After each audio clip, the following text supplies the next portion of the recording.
Bueno, vamos a analizar un poco las funciones polinómicas, ¿sí? Ustedes ya estuvieron trabajando con algunas en particular, porque la función lineal sería un polinomio de grado 1 y la función cuadrática sería uno de grado 2. ¿Sí? Pero bueno, veamos un poquito más, exploremos cómo sería generalizar esta situación, ¿no? Acá fíjense, tengo de grado 2, ¿sí? Esto sería, fíjense que la forma que tiene son lo que se conoce como monomios. Fíjense en aquí a la cuarta, que también se pueden encontrar como dentro de las funciones potenciales, ¿sí? Fíjense en aquí a la quinta, a la sexta, a la séptima. ¿Sí? Ven que como que el comportamiento se va repitiendo, ¿sí? Si el grado del polinomio es número par, tenemos una parábola, y si es de grado impar tendríamos esta forma, ¿sí? Lo que sí uno podría ver que como que a medida que el n sea cada vez más grande es como que se aplana más, ¿sí? Como que parecería que se va aplanando esto. Obviamente que si uno se va acercando va a ver que se empieza a despegar, ¿sí? Es como que parecería que es constante, digamos, cerca del origen, pero en realidad no lo es, ¿sí?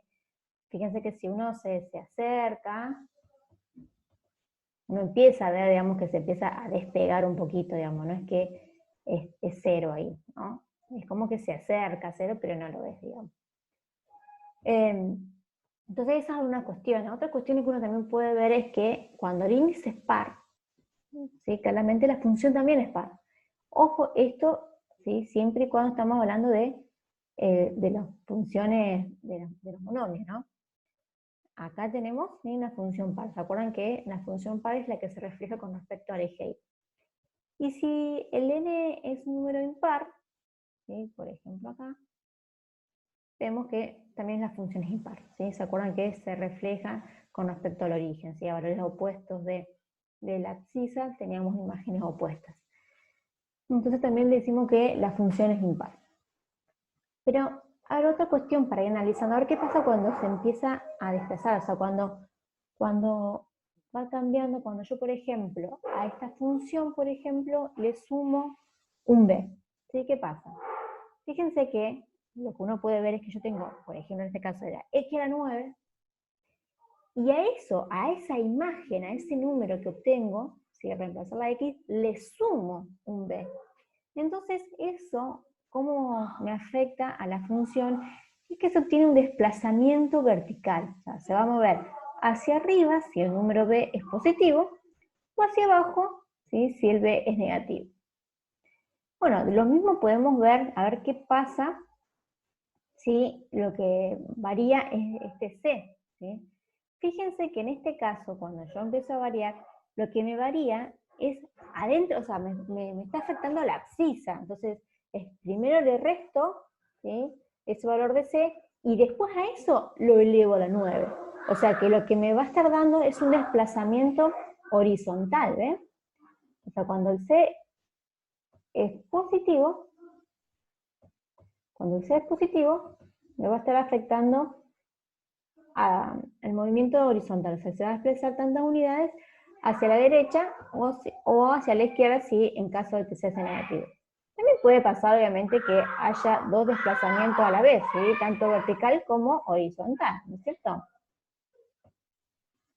Bueno, bien, entonces ahora otra cosa que podemos ir analizando que nos van a interesar, ¿sí? Es funciones por ahí más generales, ¿sí? Que no sean, como en este caso que eran a partir de monomios desplazamientos, ¿sí? Fíjense que vamos a mirar otro tipo de funciones. A ver qué pasa, por ejemplo, acá, ¿sí? Yo tengo en este caso era x menos 2 a la 9 por x, ¿sí?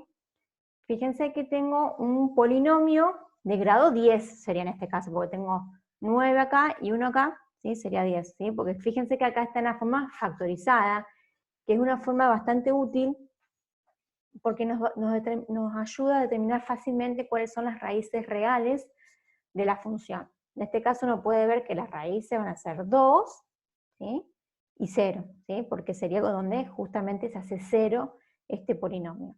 Bueno, unas cosas para ir mirando, ¿sí? Fíjense que acá va cambiando. Fíjense que acá tendría una función cuadrática, ¿sí?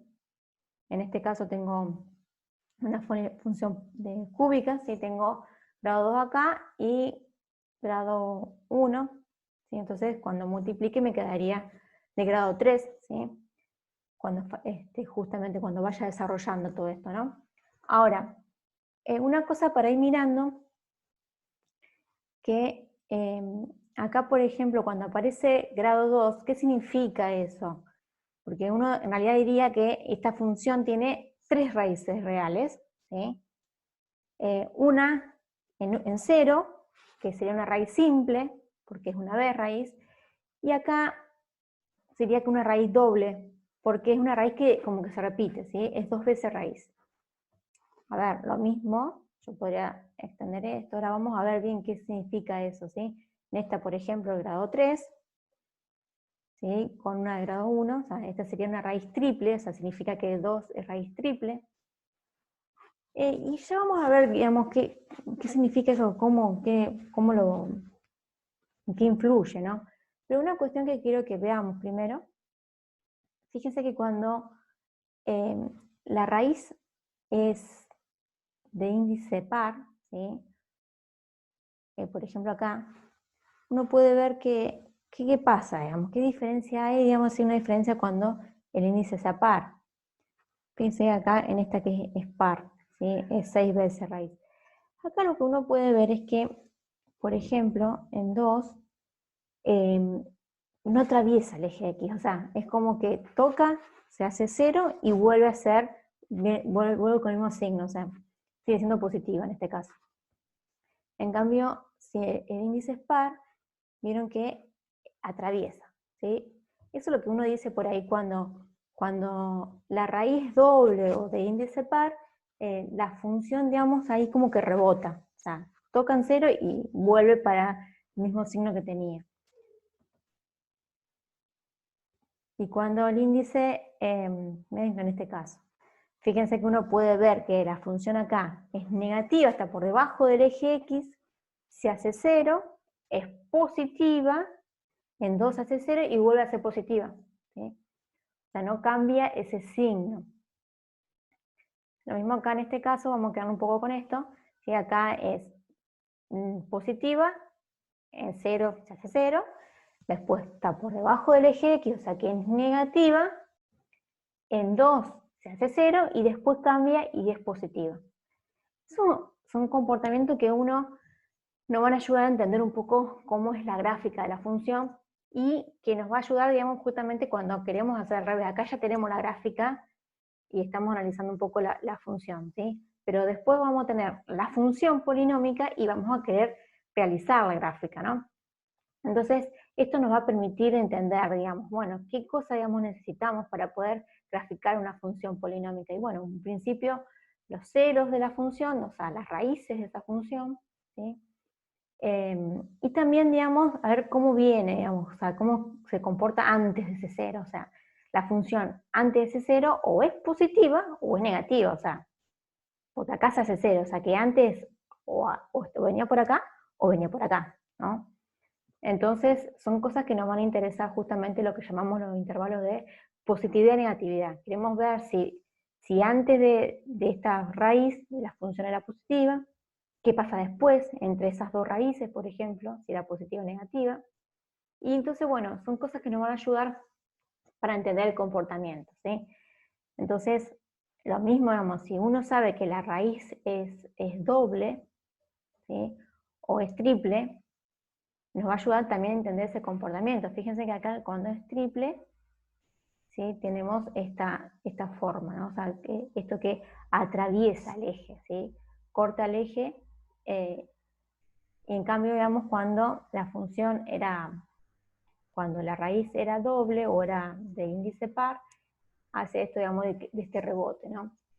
Entonces son cosas que nos ayudan a entender un poco el comportamiento.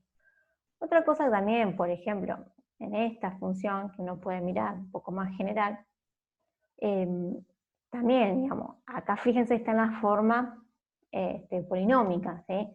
Y la forma polinómica también nos ofrece una ventaja que nos permite ver rápidamente cuál es la ordenada al origen, es decir, dónde corta al eje Y. En este caso vemos que corta al eje Y en 5, ¿sí? Entonces, son todos elementos que nos van a interesar, ¿sí? A ver, ¿cómo hallamos en realidad eso? Bueno, sea, una forma de encontrar sería evaluando P en 0, ¿no? O sea, buscando la imagen, ¿sí? Que cuando reemplazando la X por 0, nos daría justamente la ordenada de origen, que es 5. Obviamente una forma polinómica es mucho más rápido en analizarlo.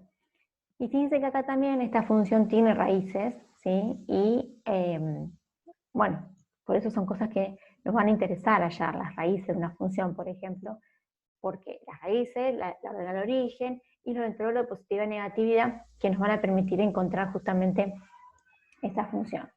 Ahora, volviendo